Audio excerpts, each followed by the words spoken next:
Oh I love my that. goodness. Dude. I love Benny Goodman's Swing, Swing, Swing, one of my favorites. And when you put dogs in there, hey, Mm, you got me.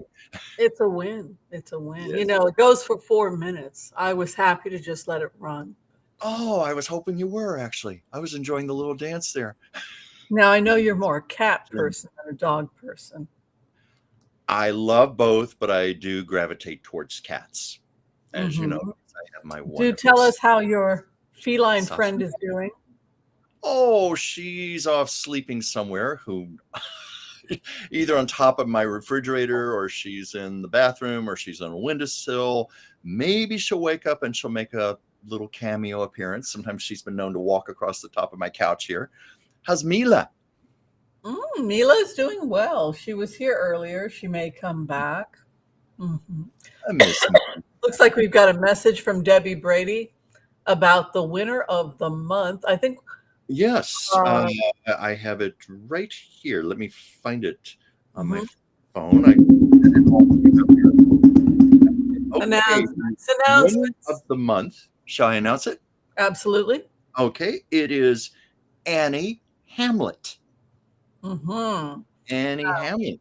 Please Uh, explain who Annie Hamlet is and what she won and how she won it. well, Annie Hamlet has won the privilege of a free intuitive reading with the incomparable Dr. Whimsy Anderson. And I, as your fabulous assistant, will be calling Annie Hamlet to book an appointment with you. Awesome. And how did she win that special treat? Well, it was in a drawing, wasn't it? Yes, a drawing where, but how do you enter this drawing? Well, you'd be better to just tell that. I don't know. Well, you subscribe to our Facebook fan Okay. pages. Is that how we do it? Okay, then I now know that. It's live, folks. I just embarrassed myself a little Yes, bit. it's okay. It's okay. How was your week?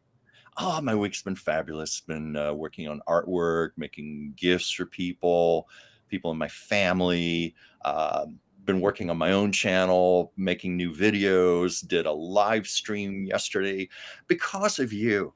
I got into this whole delicious business, and I am loving it. Isn't it I fun? love doing my live streams. I love doing my videos and building up my channel. I Hmm. always acknowledge you. Hmm. You're the reason for Well, let's go ahead and let's say hi to everybody here. Do you want to go ahead and open up the okay. floor for us? Let's see. We had Jennifer Miller. Oh, hey, Debbie Brady. She's there.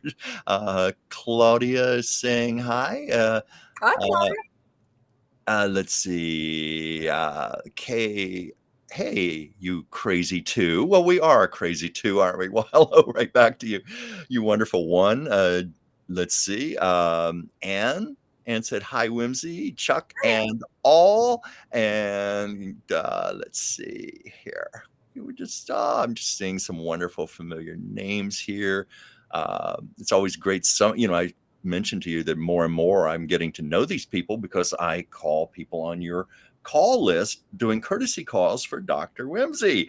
And so it's just great when I get to get one of you on the phone and we have a little chat and I get some of your feedback about the show and we get to know each other a little better. Yeah. And it's almost like, remember that kids show Romper Room where the woman would hold up the magic mirror and go, oh, I see Mary Jane. I see Joey. I see Tommy. I almost feel like that now when I see the names here. It's like, yeah, I know you. Do you think that she was just making up the names? Because I remember being unbelievably frustrated that she never saw Whimsy. I know. Well, I don't think she ever called my name either. I Gosh mean, darn. it's like I was there loyally in front of the TV. Why Yeah, wouldn't she say the name Whimsy? I I don't understand. know. It's I always know. Jane and Mary. I mean, come on I now. felt slighted. Yeah, you're right. I have it on strong suspicion she was making up names. I don't think she was really seeing people through that magic mirror. Yeah, I don't think so either. She was scamming us, We're being a little silly here.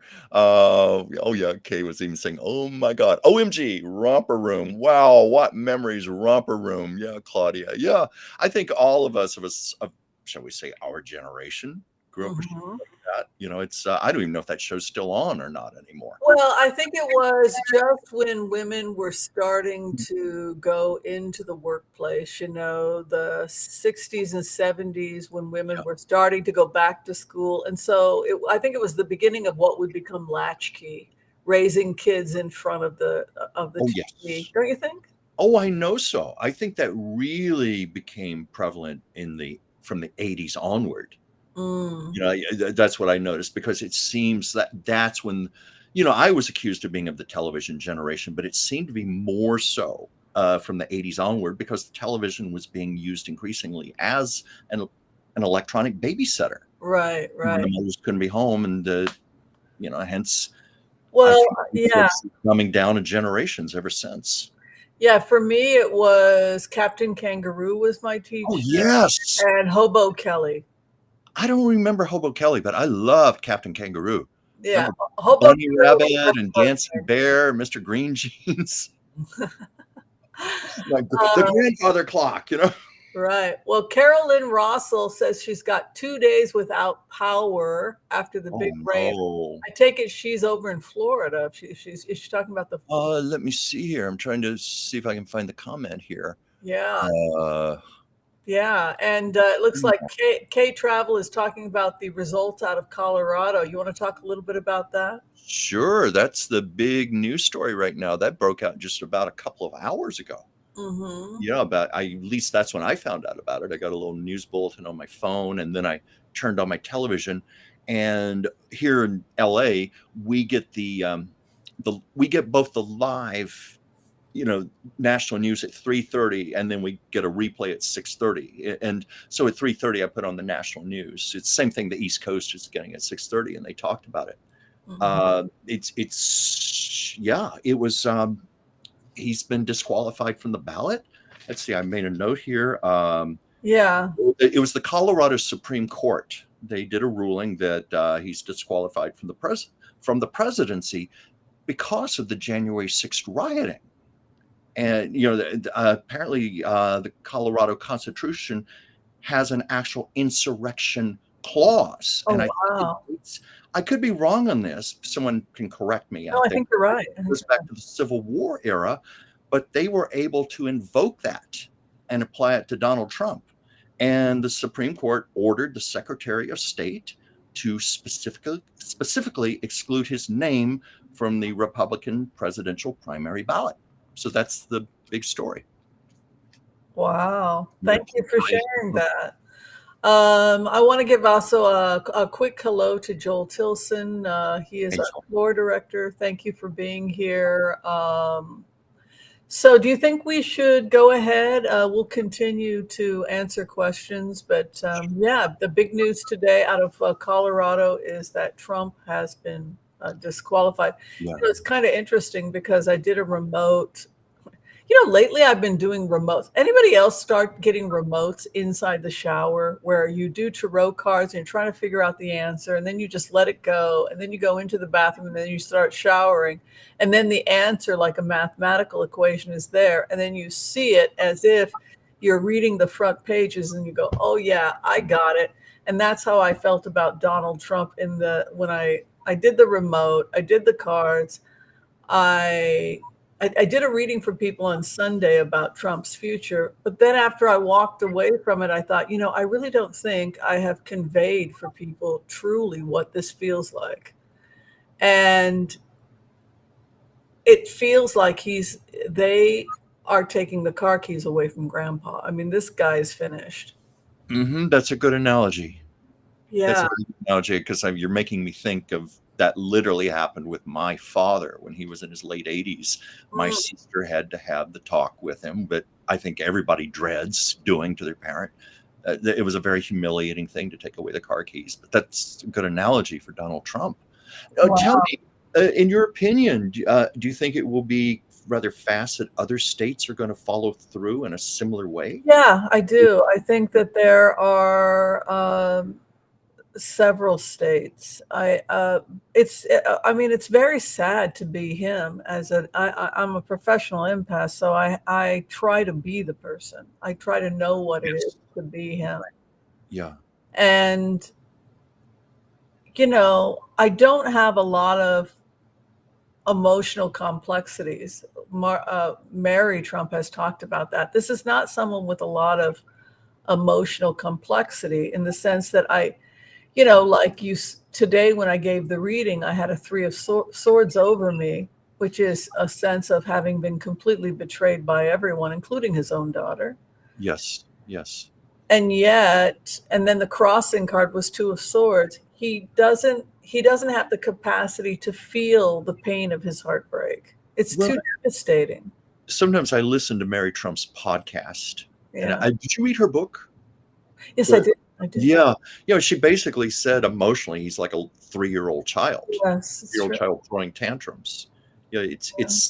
it's so sad, except for all the damage that man has done, and to me, it just seems like karma Mhm. coming back to roost. He has thrown so many people under the bus. He's Mm. betrayed so many Yes. himself. So look how it's all coming back to him now. Even Yeah. his own children, as you said, his own daughter. Yeah, it's very true. Yeah, Well, let's go ahead. Would you like to do the empath prayer? Would you like me to? love to. I would love to. Okay, everyone. I think everyone has gathered around. Let's go ahead. We'll do the empath prayer. And then after that, we will answer people's questions. We're going to be doing some hot topics. I think we're going to be talking about artwork from you. And we have an interview later with Griselda Steiner. She is the Yes. author of The Silent Power of Words. It is our Christmas, Hanukkah, Beautiful. Kwanzaa selection. Basically, our solstice, winter solstice. But basically, it's the time of the lights. The Yeah. time of magic. I love this time of year. Yeah, I do. Don't you? I don't even have a problem with it getting darker. I find it very relaxing and calming. This is the time of year where I love to light candles, have some hot soup, some hot tea. Yeah, it's the time of lighting candles. And when I think of the candles as I'm Jewish, so I always think of it as like miracles and magic and Yeah, the miraculous is going to happen. Like we always expect something miraculous is going to happen on Hanukkah. yeah, And yeah. yeah, so this was the book that we selected. So yeah, I hope people are enjoying it. And we will have I always look Zelda forward. Steiner on later tonight. It's always such a pleasure to meet the author after you've read the book. Hmm. Yeah. Okay, so let's go ahead. We'll do the empath prayer. Okay, Sound good? sounds great. All right. Let's do it. Let's do Let's do it. it. I want to call on white light protection for myself and this community as we ask permission from Spirit to access the Akashic records. We call on our spirit guides and our good angels to be with us. Please give us the clarity and the wisdom that is needed to empower all of us on our journeys to make the best decisions for ourselves, our families, the planet, the people we love, but also to help those that we may have strife with. And together, collectively, we say, Amen. Amen. All right, darling. So, Oh, how is your art treating you these days? oh, my art. Well, my art has been in practice the last week because I've been making gifts for grandnieces and nephews, a few other people, just little token things, but something to show. And I thought, well, Oh, why not wow. show this one of James Dean, one of my favorite subjects, little piece I did in graphite. And then I went for a monochromatic effect, Oh, just paint my God. color called yellow ochre on top. Yes. So I like the effect of it. And I always liked the photograph that I worked from. He just had such a deep, pensive look in his eyes, which I always found magnetic about James Dean.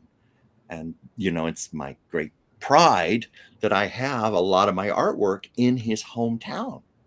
In the a bed and breakfast called the Rebel Lodge, and named in honor of Rebel Without a Cause.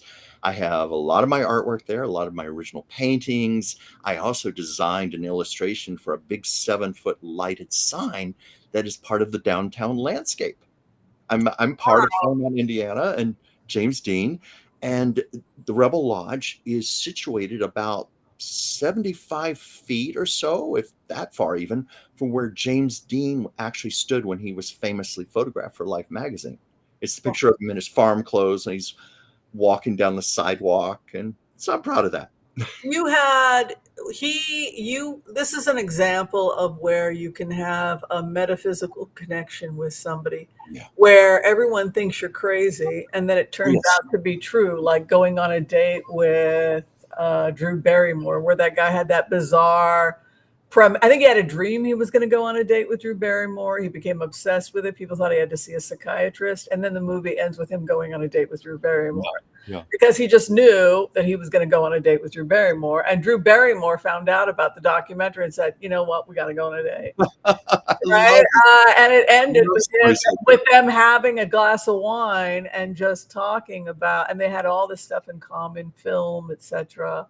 And they just needed to have that conversation. The conversation was filmed, but it was like this conversation needs to happen between these two filmmakers. Yeah. And so I kind of feel that way about you and James Dean, Oh, as you're both actors, you're both artists. Can you talk a little bit about your connection with him? well, I've told the story on here before, and so I won't belabor it because I don't want to take up our time.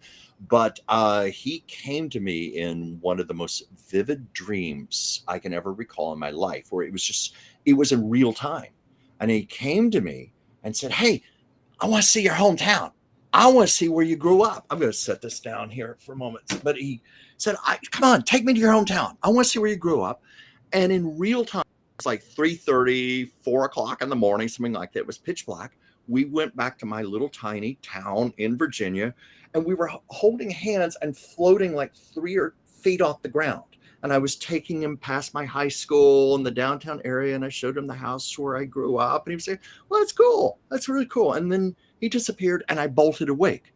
I never forgot that dream because many years later, I ended up coming to his hometown, That's so and weird. basically in triumph, because it was there to people wanted to meet me because of all the artwork I had done for the Rebel Lodge. I even got to go to the farmhouse where James Dean grew up. His cousin Marcus Winslow, his first cousin, they were raised together as brothers in that house. He still lives there. So I got to meet his closest surviving relatives, see the house where he grew up, the farm, the town, see my Do you artwork. It was feel like incredibly do beautiful. you feel like in a way his soul, he was kind of pre-interviewing you as the artist that was going to do his commission? Definitely. And he Definitely. was like, I got to check this guy out. If you're going to be the guy that's commissioned to do these paintings, I better you show me your town. Let me check you out. And then he checked you out. He's cool. And then it's almost like he gave you the go ahead. Because when I was doing the paintings for Fairmount, I invited him in. I said, "Please, these are for your people. These are for the tourists who come to visit your town. Any messages you want encoded into this work, please just channel through me as I'm working. Even if I can't comprehend what it is you want to say, just channel through me." And his energy was just with me the whole time. I worked on those paintings for several months. And that was when I was working my full-time job at the time. So I had to come home at night and paint for several hours. So we got to be pretty close. And again, as you said, this is the sort of thing people will think, well, he's a little nutty, he's a little crazy, but I know it was authentic. And I know his energy is in those paintings in his hometown. Well, I think no one paints him better than you. So I thought I would go back to this conversation a little bit because we did the empath prayer and we got pulled into some other stuff. But oh, I better turn on my air conditioning. But while I'm turning off actually, I turn off my heater. While I'm going to turn it off, the question that people want to ask is, do you think that what's going on in Colorado is a precedent for what we could be seeing elsewhere?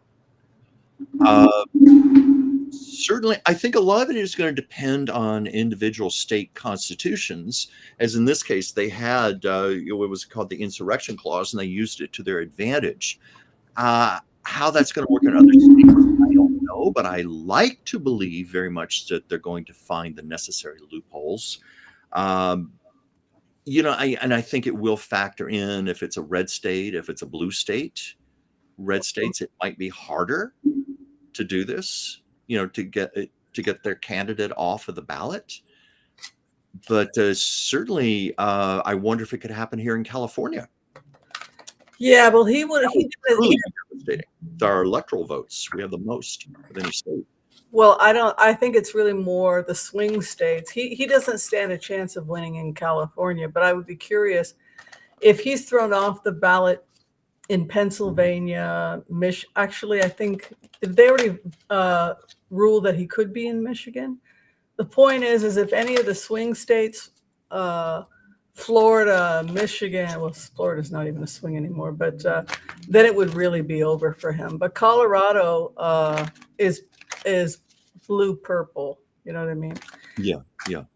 So I guess the first question we can ask, we can go ahead and blitz away if we get the order is, do you think more states are coming that are going to be blocking Trump? Yes or no? And also if you could pull a Let me card on it.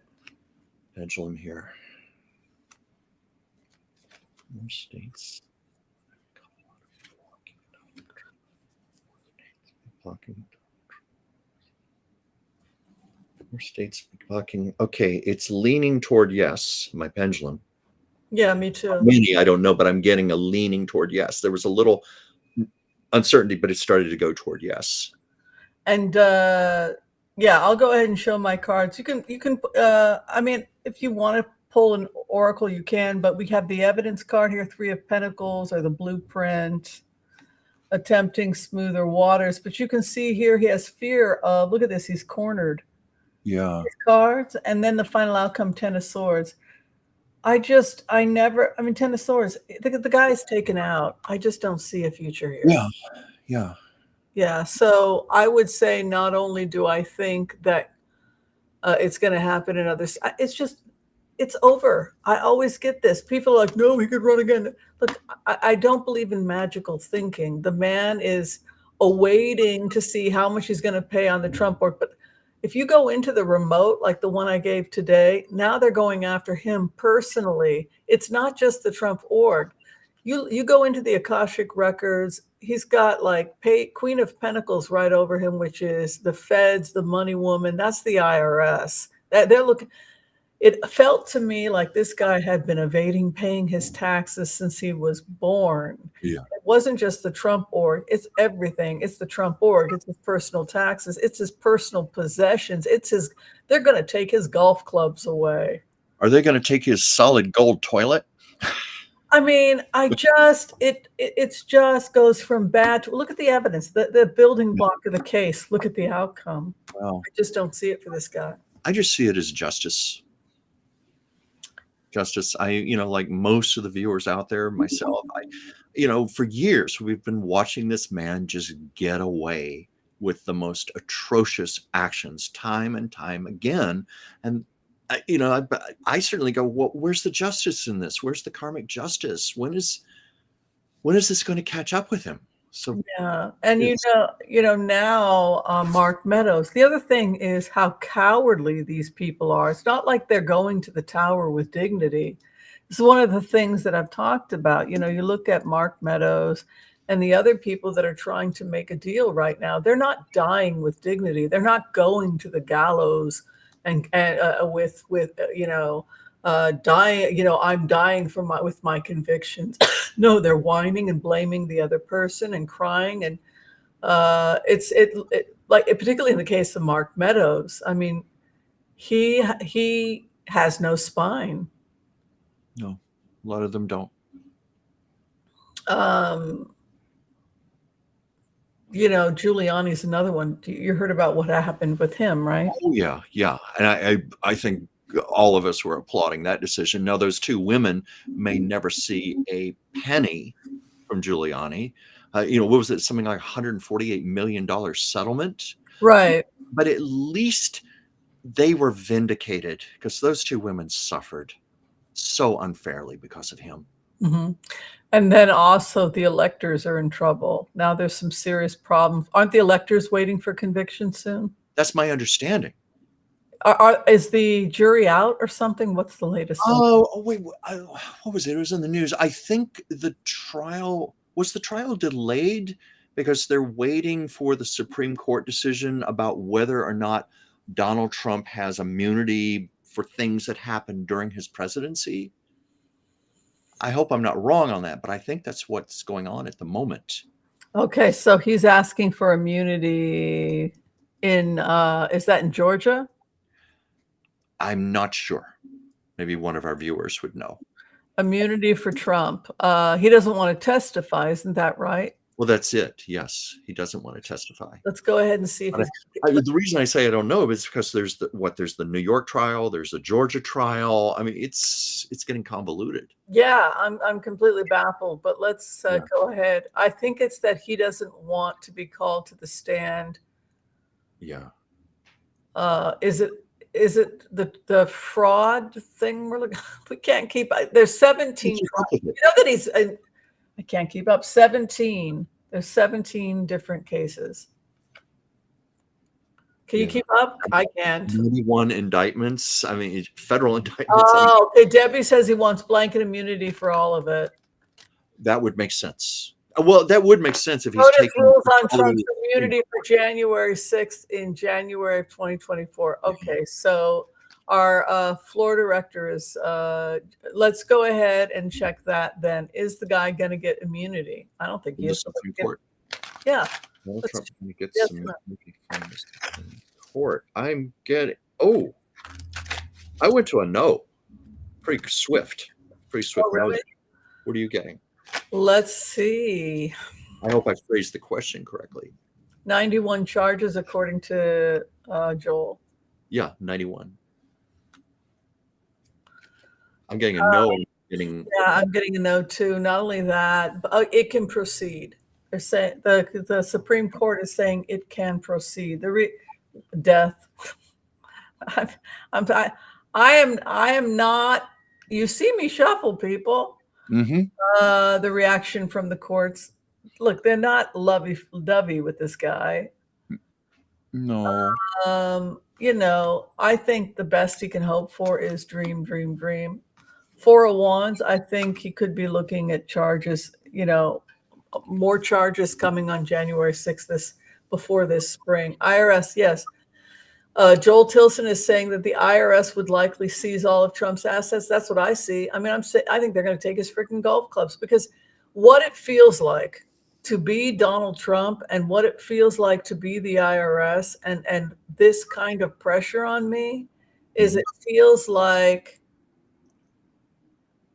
they've been trying to get him for a very, very long time.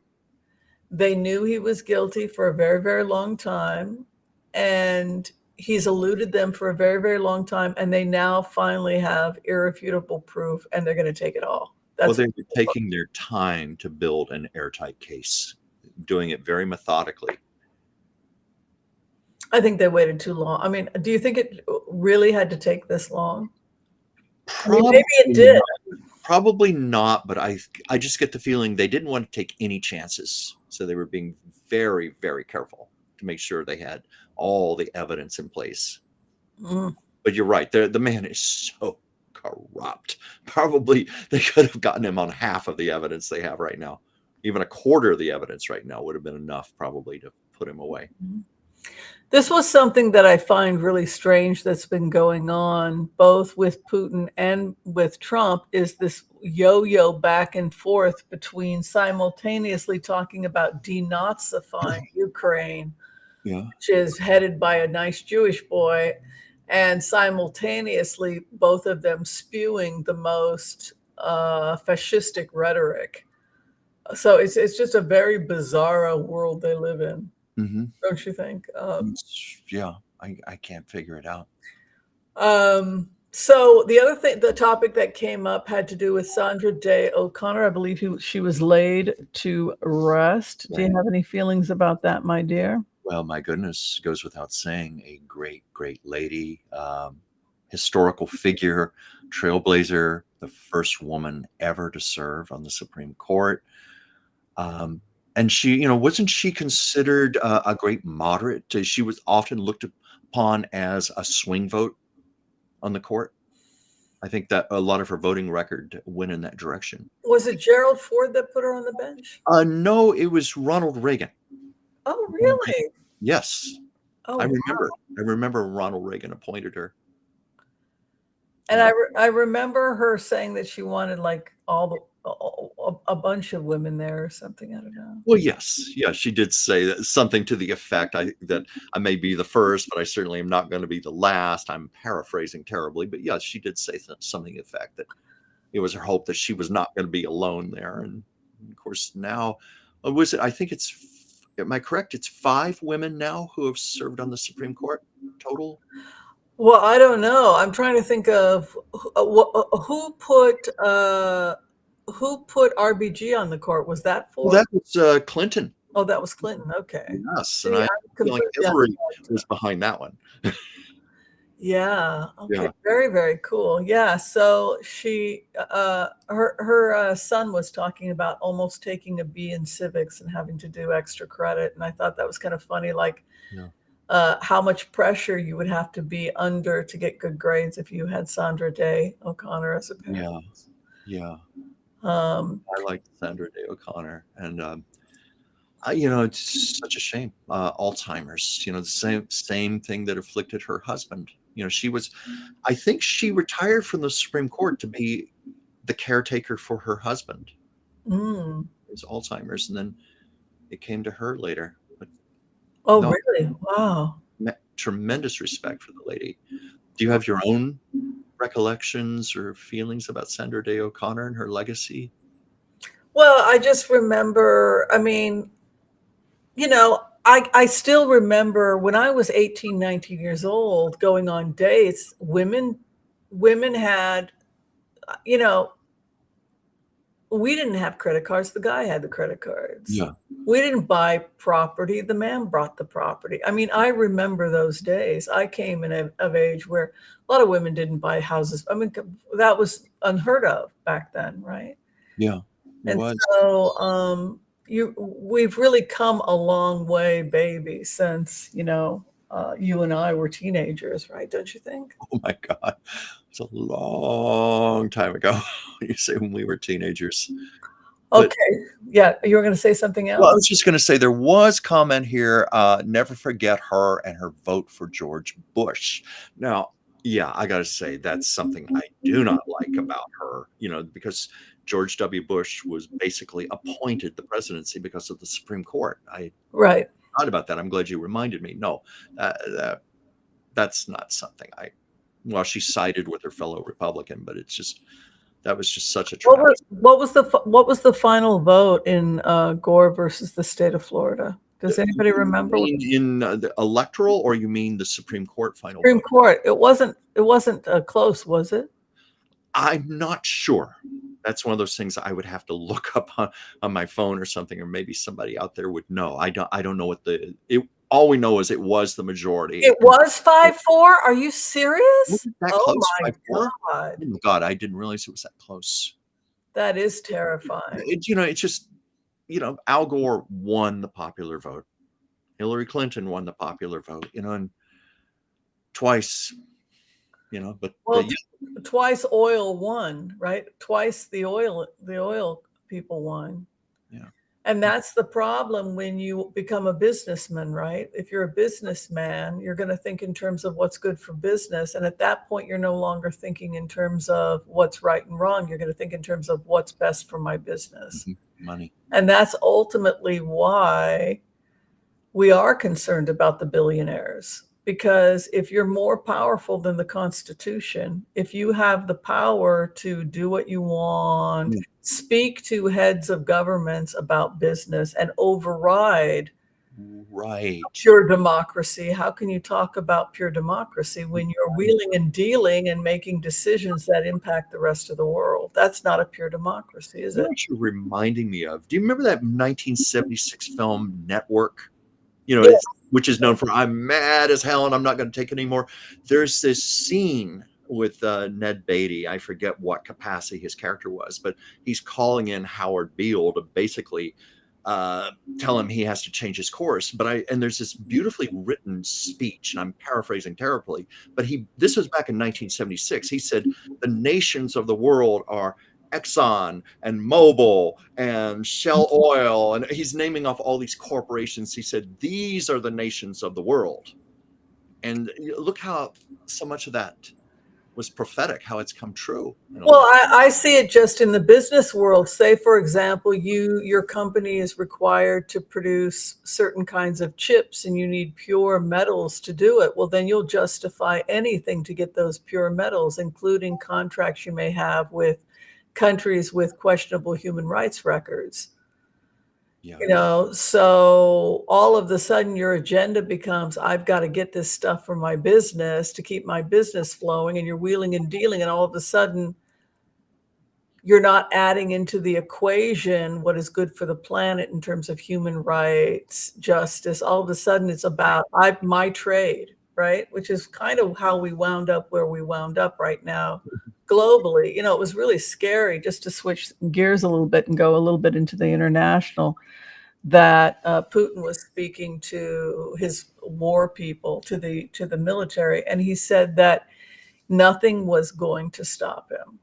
Mhm. He is going to take Ukraine. And I think it's very, very terrifying. And I think we need to take a moment to talk about Ukraine, because when you have somebody, it goes back to what we had talked about in the Torah, where there's this idea that when people go to war, there's some aspect of jealousy or a sense of entitlement always, that's whether real or imagined. And in Putin's mind, he believes that Ukraine is something that he owns, right? Mhm. It's not Yes. rational. No, it's not rational, but I agree with you. He believes that. Yeah, so I think the only way to stop Putin realistically is he has to be arrested. Whoever can arrest him needs to arrest him, and he needs to be taken to the Hague. No assassination crap, like, oh, we're going to assassinate. No, Well, stop with the James Bond crap. well, But and Ken, they should organize a way of arresting, he just like Milosevic and every other yeah, war criminal. Get the, yeah. you put him in front of the dam. It isn't the Hague wanting to arrest the guy anyway. Well, hasn't he already been declared a war criminal? I forget which Yeah, I nations. mean, I was going to ask, can the United Nations, is there any authority with the United Nations to do such a thing, my to arrest? understanding is that they're calling for him to be arrested for war crimes. Yeah. But do you want to go ahead and check on it? Let's see if he's going to be arrested. For war crimes, or just he's going to be Well, arrested? yeah, the Hague, they're charging him. Okay. But Yes. my question is anybody going to have the courage to arrest him? He can't just wander about Europe, can I, he? I went to a strong no on that one. What are you getting? You're getting that he's not going to be arrested? I got a no. I said, is he going to be arrested for war crimes? That was how I phrased it, and I'm getting a no. Let me find out. Yeah, see what you're Not getting. good. I want him to be arrested. I don't want some idiot. I'm just going by I'll what the tell you paper. why I want him to be arrested. Well, I very much want him to be arrested. Because you have these men and women, they get into these stupid plots, like we're gonna poison him with rice, and like all of his rivals. And Put I'm him in thinking, why do people have to be, too many James Bond movies. it's not an Ian Fleming book, right? Like, Mm. what? Just arrest him, take him to the Hague, and there they will charge him. It doesn't have to be da da da da da da. His situation is being challenged. The other thing is that Russia is so damn unstable. Like, if you were to assassinate him, talk about incredible destabilization of the entire planet. I mean, you could really pull us into something crazy. Whereas if he's court-martialed, if he's arrested, then that's legitimate because they want to charge him in the Hague. So this is a completely legitimate thing. But I don't know if, look, it's got to become increasingly obvious to the powers that be that this man is, you cannot negotiate with Putin because he's a psychopath. Right, right. I mean, how must they feel in Israel knowing that this guy is probably responsible for what happened, the October 7th attack in Israel? I mean, there's some real solid proof this guy was 100% behind it, planning it. This man needs to be he's not someone you can do business. This guy is like Vladimir the Impaler or something. Is that what the guy's name was? I mean, Yeah, he's like Dracula. You know what I mean? But you've got this death. His opposition has the star, which yeah, is interesting, which means that there's good luck on the part of his foes. His situation is changing. I wonder if the other thing is the intellectual deficit. Oh, they say he will attempt to flee. yeah, So he must be evading arrest. yeah. All I know is the pendulum went to a very strong no. Hmm. So what are you're getting that he may just evade being arrested? What are you getting? Here's an attempt. I think that if they can't arrest him, then his life is not stable. Yeah. Because you have him attempting to leave death. Would you say he's safe? Is he safe from an assassination Oh, attempt? This is looking more like an assassination well, attempt. that sounds quite likely. Yeah, so you have him fleeing and running in the grave, and then you've got this tower moving in. Yeah. This is looking like this is what took out Prigozhin, right? When they blew up his plane. They could blow up this guy's plane with these types of cards. I mean, I don't want to predict. We can't predict death, but I'm saying he's very vulnerable to an attack with those types of cards. Yeah, yeah. I think that's no surprise to any of us that he's not safe. It's like there's a price on his head. I even wonder if it would be an inside job, so to speak, in the country, or if maybe a foreign country would be behind assassination. We can go ahead and check. Thank you, Joel. Joel just capitalized it for it. So we're looking at Putin because, it's becoming increasingly obvious that nobody can work with him. Yeah. I think Netanyahu was under this impression that he had a great relationship, and we're sharing security advice with. It's fantastic, and it's like starting to dawn. It's not that great to be. He has. I think he's pretty much. There's nobody that can trust him. I don't know. No, I don't see how anybody could possibly trust the man. But you're right. You cannot negotiate with a psychopath. I mean, Yeah. So I let's just have our own experiences. I once had a boss who was like that. Oh, you're talking about that woman that was crazy? Yes. Okay, we won't. I won't say her name. I met her and I was a little frightened. Yes. Everybody.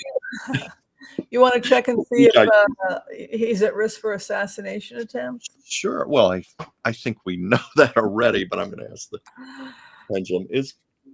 I almost know this. So I don't have to ask a pendulum, but is at risk for assassination attempt? Oh, God, yeah. Oh, yeah. Yeah. See, Yes. I think, yeah. You didn't have to ask the pendulum. You didn't have to look at your cards to know that one.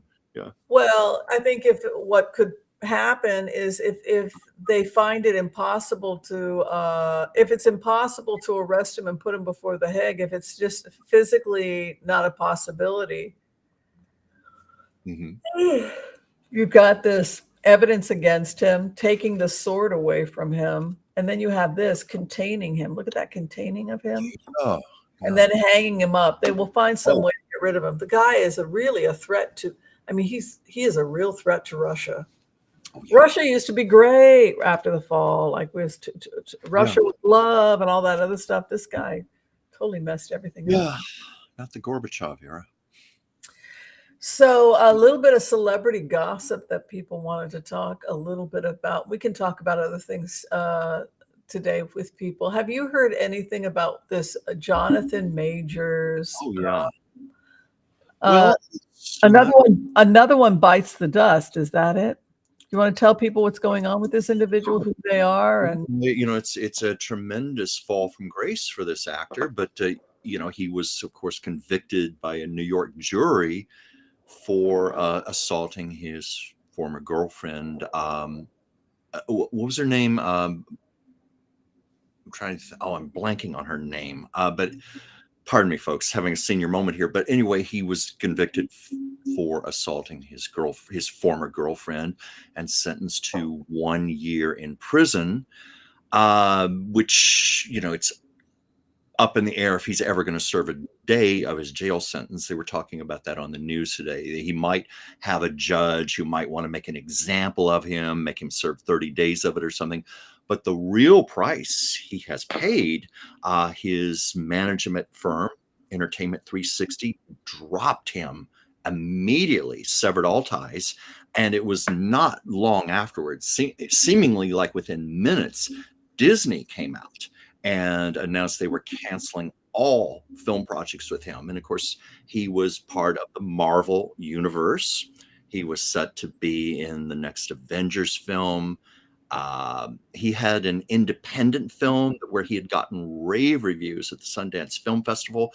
Disney was going to distribute that. All of that is canceled now. So, I mean, his career is almost instantly dead in the water right now. He probably would wish all he had to do was go to prison. This is the real price he's paying. And I know it was also considered strange that he did not testify on his behalf. And it was a bit of a gamble on his part, it turns out, because, when you're testifying, it's before a court of law, but you're also, in his case, you're also doing it before the court of public opinion. And as an actor, a movie star, he was very aware anything he said in testimony, the media would grab onto. It'd be on the entertainment shows, it'd be the tabloids, People magazine, everywhere. And so I think he was afraid of that. And so he gambled on being acquitted. Well, he gambled and lost big time. Big time. So that's what I found. And the reason I found that is because on my own channel, give a little plug here, Chuck's Captivating Chronicles. Please like and subscribe. I did a video today I shot where I did talk about that, because I try to include entertainment news on there that's relevant. So we'll see how that unfolds. But, these stories make me sad. I mean, I'm certainly condoning what he did. That's atrocious. But to throw away a career, I know, because pursuing acting myself, having many, many actor friends in this town who cannot get a break. Some of the most gifted people you've ever seen who cannot get beyond like an under 5 or a tiny, tiny little walk on roll or something. And then someone like this, shall we say, grabs the brass ring. He was set to be on the A-list. He was set to have a major career. And look what he did. It's all gone, pissed away. Don't you think, though, that since women have in Hollywood started to come forward, and we've seen women getting a lot braver. How is Hollywood dealing with that? I'm curious. Well, I don't know of anything to add to that other than what we have witnessed the last few years, because we have seen some very big careers evaporate overnight. Like people like Matt Lauer, Yeah. Kevin Spacey, those are just some off the top of my head. I mean, literally, like overnight, their careers were over. And Harvey Weinstein, of course, and because women are coming forward and they're talking, and it's taken bravery. I shared with you, with Harvey Weinstein, a personal friend of mine. I won't give her name here, even though she did go public. But she was almost raped by Harvey Weinstein. She's a beautiful, beautiful actress. She told me this story years before the Weinstein scandal broke out. So I was aware of it, that it was going on. And she was so traumatized. She got away from him, but it was the ruse. He was called up to her hotel room because he wanted her to read for a movie role. And most eager young actresses will go, "Oh, Harvey Weinstein wants me to read for a movie." So she fell for it. And then he started trying to attack her, and she fled for her life. Good And God. oh yeah, it was horrifying. She was just in tears when she told me about it. And she was so traumatized, and she was so afraid to talk about it. She was worried about ramifications to her own career.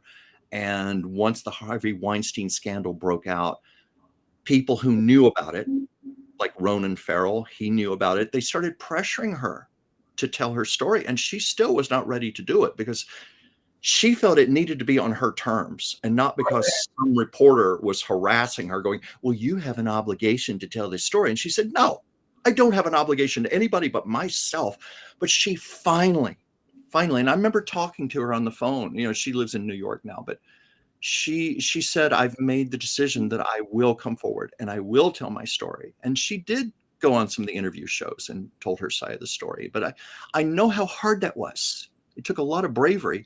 And I just bring that up to say how brave all of these women have been who have come forward. Like all the women who came up against Bill Cosby. That's another one. Weren't there something like 50 women who came up with their There was stories? a lot. I know that the latest thing on Harvey Weinstein, no, Harvey Weinstein is serving his prison sentence, isn't he? He didn't die. Oh, he's serving his prison sentence right now.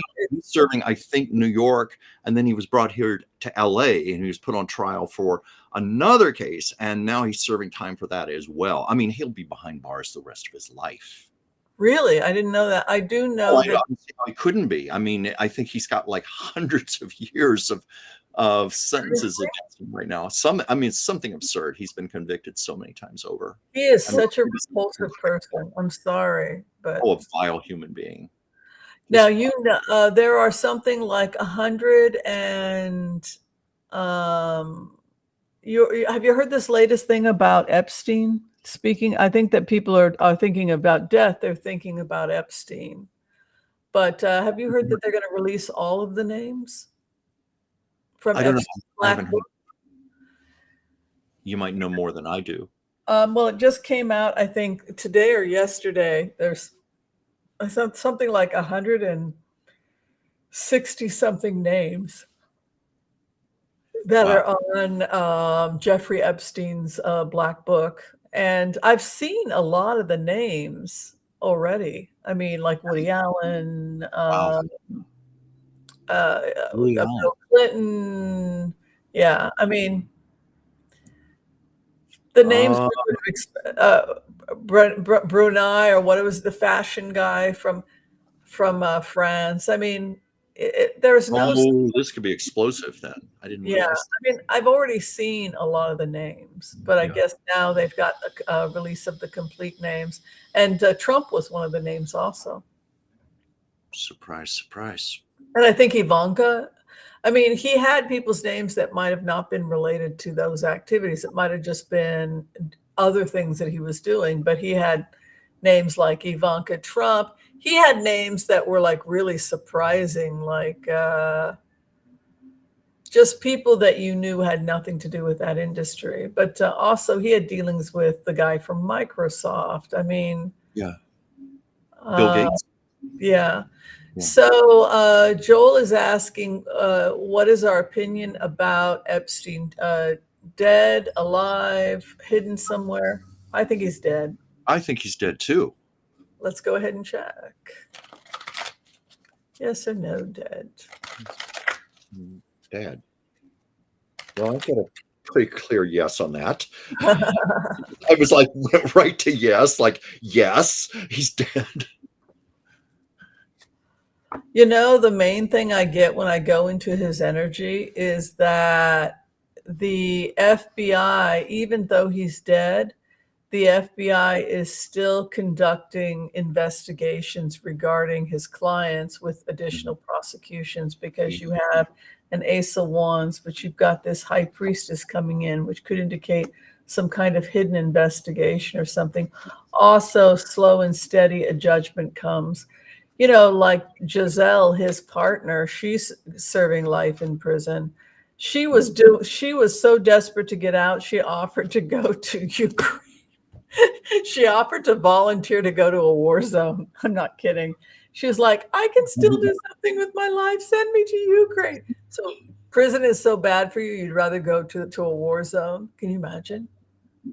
That's how hellish it was for her. But yeah, I think it's really true that there could be more prosecutions, people that are associated with Epstein, because you have this kind of foolish behavior.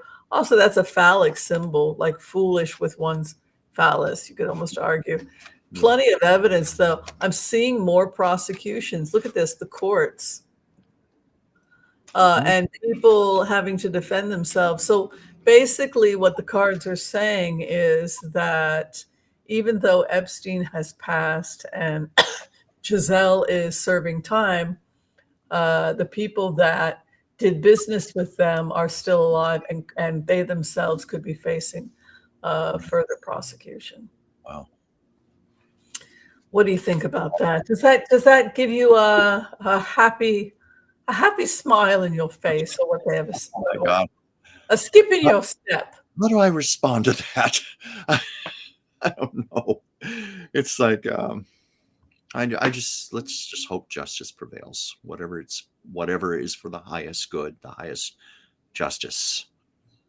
It's a little hard to kind of smile at all this tragedy. Yeah, Hmm. yeah.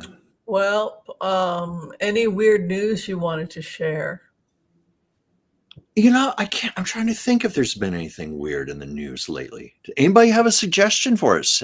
Anybody out Well, there yes. here? Well, before we close, we do have a little something, and then we're going to go on to. Uh, but I thought you guys would like the visual. What do you think of this visual here? Oh, the Icelandic volcano. These are some of the scenes in the Reykjanes Peninsula of Iceland after a volcanic eruption began Look at that. expelling lava in the Yeah. region. This style of eruption differs somewhat from the kind of popular culture explosions that you might see.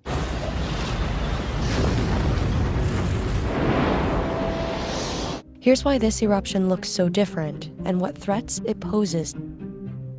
Iceland is home to more than 130 volcanoes across more than 30 volcanic systems. So, I mean, I don't want to take up too much time because we're about to go into an interview, but feelings concerned about that.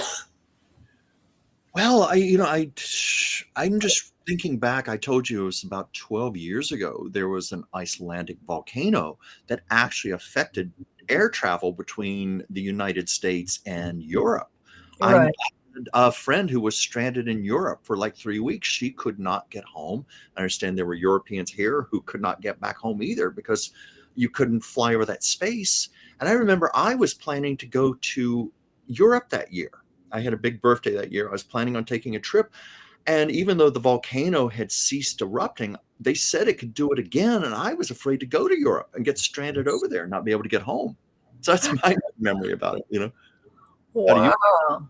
Yeah, I mean, when I was in Iceland, we actually, excuse me, we flew over the volcano as it was erupting.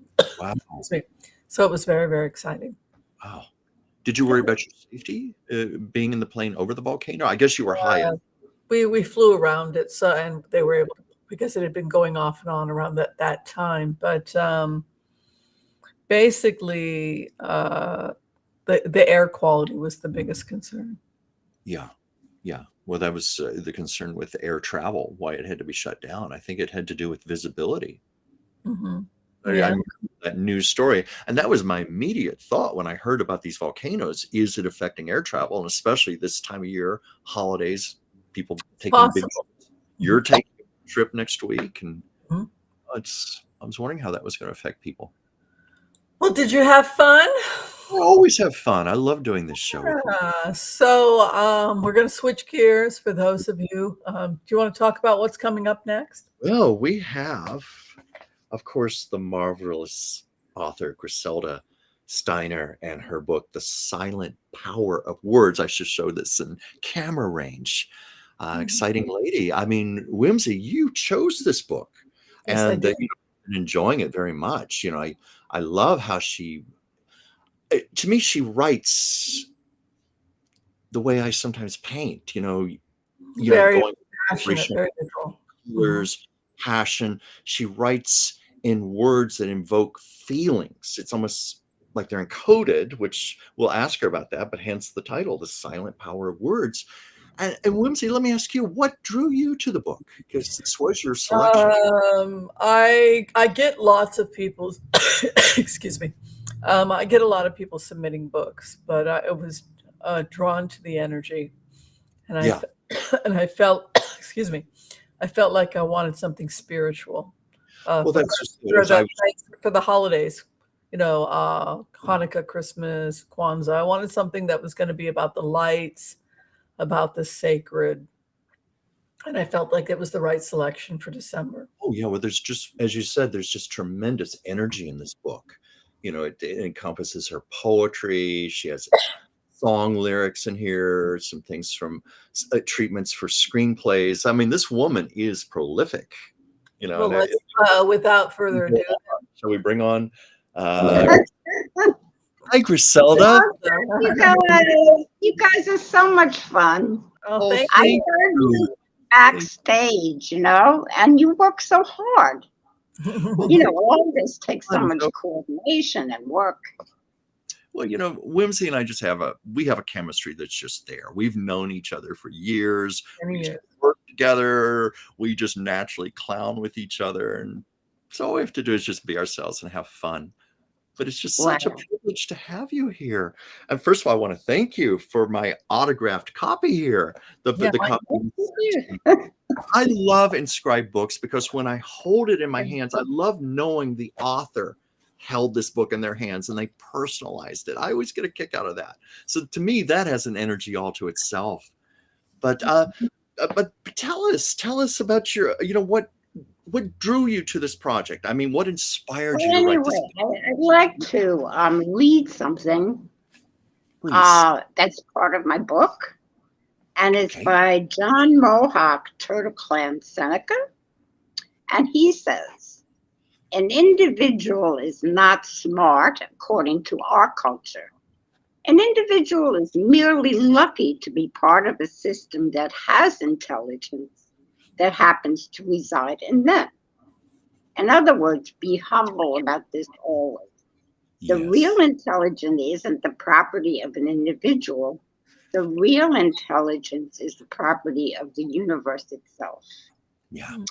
And that's where your painting comes in. You were talking about. I absolutely agree. I've said this many times. I think whether you're an actor, you're a writer, you're a musician, you're a dancer, a painter, I've always believed it's about channeling. I believe that's where genius comes from.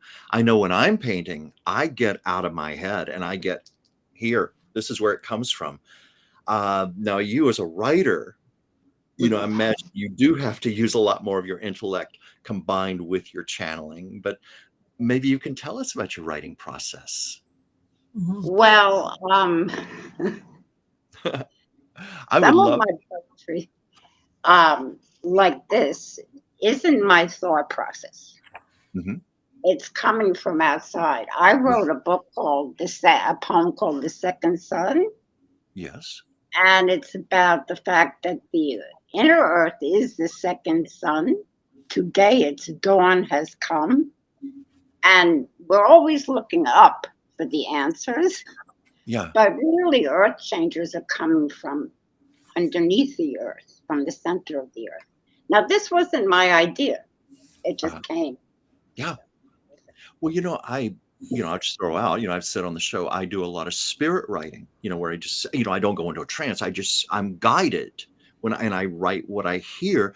And I write down things I would never come up with on my own that I know is divinely guided. So I understand that. That's one of the reasons I wanted to ask you about your writing process, because I could feel that when I was reading your book. I suspect Whimsy did also. We were both drawn to the book because of the energy in there. And there's something ethereal. And also, well, what I like is that clearly this is somebody who knows the classics. I mean, this is a well-read person who, you not only know the classics, you've ingested these archetypes. Right. Don't you feel that's true, Griselda? Well, I wrote about the goddesses. Yes. And I did a lot of research so that the goddesses are not angels. They represent great powers in the earth. Mm-hmm. And I try to capture that. And I really sent Whimsy the book because I had written a poem about Oshun. Yes. And I love this goddess. Yes, as does Whimsy. And Whimsy introduced me to her. Right. Yeah. Would you like to share with the audience the poem Oshun? Would you like to share that? Yes, please. Oshun, African goddess of love and the river. The river. Under a crescent moon, the river flows with never ceasing music. Tall weeds thrash in the breeze, the waters reclining like a woman ripe with the sun. Mhm. Golden bracelets jangle as dancing feet of mad women slip through the mud to the cool waters. Charm. Oh, golden lady, virgin coquette, complete in yourself, capture a heart for me. The new moon your mirror, the sacred drum your womb. Accept my gift of flowers, candles, incense. Yeah. Please don't cry, not a harsh word. Girl. Being by nature innocent, a girl, loving, cannot ward off evil, ignorance, hate, or even a rude. So that's what she. Wow. Beautiful. Thank Is it fair to say you channeled that? you. This one I thought about. Okay. 'Cause I don't know. Because there's elements of it that feel to me like it could have been channeled. Maybe it was a combination of both, but yeah, it's beautiful that, that was the first thing I read in the book when you sent it to me, because you bookmarked that. You knew that Whimsy and I had talked about Oshun, and I was struck, by the imagery in your words. That there are many writers who write visually, but you write in such a way that it conjures up the sense memory, I guess, the sense feeling of Yes. the visual Yeah. imagery. That's what I got from it as I was reading your poetry, which is just beautiful. Just beautiful. You said that you would read Moon Tides for me. Well, Do you yes, have the book? Whimsy was going to ask a question, but should I go ahead and do that? Can you read Moon Tides, and then afterwards I'll ask my question, please. Okay, certainly. Didn't mean to interrupt you there. Yeah, Okay. learn to put on I just like glasses. hearing you both read the poems. Yes. Moon tides, old prophecies, poems of memory, now the center of a wheel, leading off the edge of circles, not wanting to fall in the cold galactic sea. My past is coming back to remind me of love, love based on hope, and the hope of love in worn out faces and boxes of old toys. Men act on their charts, but my psyche, tired of the rhythm of machines, turns to the oceans and tales told by the tides, where ancient calendars of moons measure the river's flow, and mysterious sundials cast shadows on a wall. Ooh, that's so beautiful. I love Thank that. you. Well, I told you my zodiac sign is Cancer, and I'm very sensitive to the energy of the moon. I just love the imagery that you Thank conjure up in that. Like you mentioned things like old toys, the childhood sentiment, the eternity of the moon, forever and ever. The Well, the emotion, thing is that I think that emotional. this time of year, we really come back to a lot of memories, Uh-huh. like how our family celebrated. And, memories are very grounding. So I say, I don't want to fall in the cold galactic sea. My Yeah, memories are coming back. So our memories ground us. So Mhm. yeah, that's part of I it. agree with that. What is your when you wrote these poems, you didn't plan on them all being part of a book, did you? No, my book is just that I'm in my late 70s. So I've had 50 years of writing. And Yeah, I you mentioned. wanted to put them together so I had some kind of, closure. I've written more poems. I wrote this in 2017, Mhm. but I did it as a way of, compiling my writing.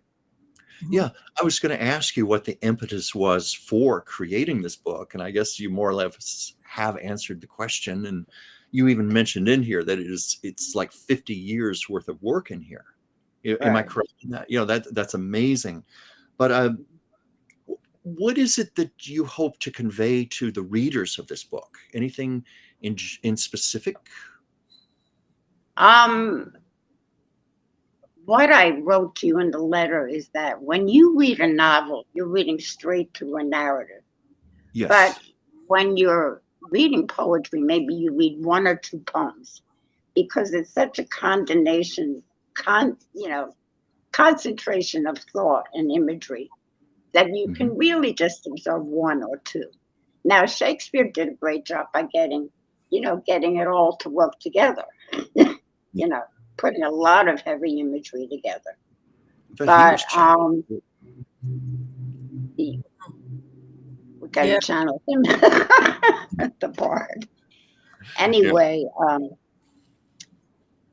Now people channel him, right. What I was Pretty much. Okay. I was just struck by the breadth of your education. I mean, you must have studied so much just to be able, I mean, your breadth of knowledge, everything from cross-cultural comparisons of religion, from Buddha to African goddesses to Freya and the European deities, and then your knowledge of the classics. I mean, everything from Greco-Roman mythology to, Yeah. I mean, it's just pretty impressive. Oh, yeah. Where does all that education come from? I mean, Well, I educated myself Really? writing it. I said, well, I'm going to research the goddesses, and then I wrote a poem. Mhm. Or I wrote a play called Shakespeare on the Rocks. So I read Shakespeare. But I read and study as part of an idea for work. It Interesting. isn't that I educated myself per se. Yeah, because I almost jumped to the same conclusion Whimsy had, that you were just so brilliantly educated and you had this already absorbed within you, and that's how you wrote. But it's interesting. No, No, okay, I've got an idea to do this. I'm going to go research it. But that's still yes. amazing. Do you feel like there was a divine guidance that put that idea in your head? Well, I need to go start researching this so I can write about this, or is it, or am I making more out of it than it actually is? You're just No, looking as, I think like that. I think like when you do a painting, you Mhm. think about it, you think about the person, how you felt about them, you want to convey something. Yes. I do the same thing with an idea, with a myth, with a goddess. The inspiration comes from the subject itself, Yeah. the And it goddess comes, or the earth or whatever. So Mhm.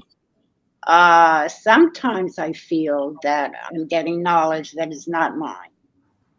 But other times I feel like I'm channeling a meaning from the subject, like you do in your painting. I Yeah. totally understand. Well, I once wrote a screenplay and frankly channeled Lucille Ball. That's a whole other story. But it wasn't like she was writing the screenplay. She was just giving me her input and guiding me while I Mhm. was writing it. And so I'm sure that's what it was like for you. You're very much in control of what you're doing, but you are receiving that divine guidance and inspiration. Kind of like the The muse thing is whisper. that a character, I say, well, what would my character say in this situation? no, that's good. That's And empathy. the Yeah. character tell me. It's not my thought. I just say, well, what would you do? Yeah. What would you say? We have a question from the audience, a couple Yeah. questions from the audience. Villa Verda would like an autographed copy. Where can she get an autographed copy? Oh, well, the book is on Amazon. Mhm. You can buy the book on Amazon. Um, my email is griseldesteiner@gmail.com. And if you'd like, send me your information and I'll try to send you the book. Oh, that might be good. So you can just mail her the money and then that might be a better way of, I don't know, but Yeah. Then you don't get free shipping. That's the only problem. But you would get the Another possibility, you could always sign book plates, which could be stuck inside the book. Because Barbara Oh, Streisand. that's a good idea. Yeah, I have a little poster I can, Yeah, well, Barbara Streisand recently did that for a Barnes and Noble event. She agreed to sign 500 books. Well, she didn't actually sign the books.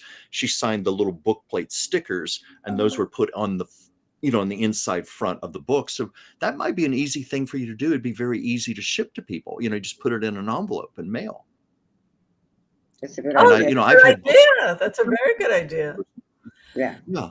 Well, I had fun. I hope you folks had fun. Oh my gosh, We're yes. just about out of time here. It's Last been question. such a privilege. It's always fun when we hang out. So, Yeah. Griselda, last question from the audience is: do you have another book coming out, or is this the last book? No, I've been working on plays, no more books. Okay, so in the future play. But Wednesday, I want to wish you a safe, wonderful trip to Israel. Yes, thank you. I think it'll be great. Brave of you, and it's so important. And I want to thank Chuck for his great insight, understanding. Well, thank you. Yeah. Thank you so much. I loved your book. And I'm so grateful to you for sending it to me. We had a few emails with each other, but it's, I say this every time we do one of these book club interviews. It's such a treat after I've read the book to actually get to meet the author and talk to them, because, I get to vicariously, I guess, stand in for so the viewers can vicariously, I guess, through me experience the author. And this was such a privilege. And I congratulate you. It's a beautiful piece of work. Well, thank you, guys. We didn't even ask you questions about your plays. You had synopsises for screenplays. You had song lyrics in here. I mean, just the whole collection. It's beautiful. Thanks. Oh, before we close today, I had a quick announcement. Our January book, you guys stay where you're at, and then we'll close out in just a second. I wanted to announce our book for the month of January has been selected. Drum roll. We have chosen Kim Hines, Wingo Fly, a novella. Woo-hoo. What is it? Wingo Fly? Wingo Fly by Kim Hines. And of course, I'll be mailing a free copy to you, Chuck. Please. And it is very well written. Wingo Fly brings us into the world of a girl on the cusp of womanhood in a tightly knit African-American community at a time when community meant people really saw and talked to each other. So that is our January book. And I know Chuck will enjoy interviewing Kim Hines, as will I. Right. Very much. Thank you, everyone, for joining us. Please, everybody, stay where you're at. Be kind to all so that all will be kind to you. If you are personal members, I will see you Wednesday at 6 p.m. That's tomorrow for class. We'll see you next time, everybody. Thank you. Bye. Thank you so much. Bye. Give it.